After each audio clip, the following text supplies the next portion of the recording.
ఆంధ్రప్రదేశ్ ప్రభుత్వం DSC notification ఎట్టకేలకు విడుదల చేయటం సంతోషకరమైన విషయం.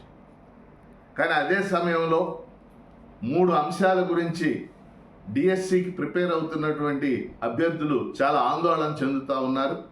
వాటిని పరిష్కరించాల్సిన బాధ్యత విద్యామంత్రి శ్రీ లోకేష్ గారి మీద ఉందని వారికి తెలియజేస్తున్నాను.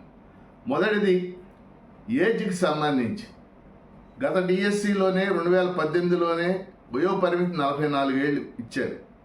ఇప్పుడు 42, 44 చేసామని జీవో ఇచ్చినట్టు చెప్తా ఉన్నారు.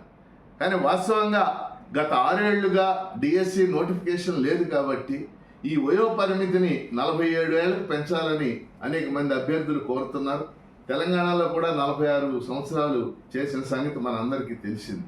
కాబట్టి వయోపరిమితిని 47 ఏళ్లకు పెంచాలని కోరుతా ఉన్నారు.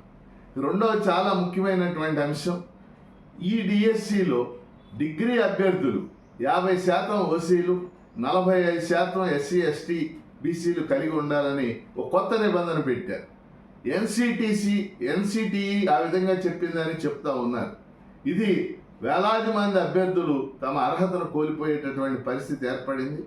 ఇంతకు ముందులానే ఈ మార్కుల యొక్క పరిమితి లేకుండా, అంటే 50%, 45% లేకుండా చేయాలని కూడా విద్యామంత్రి గారిని కోరుతున్నారు.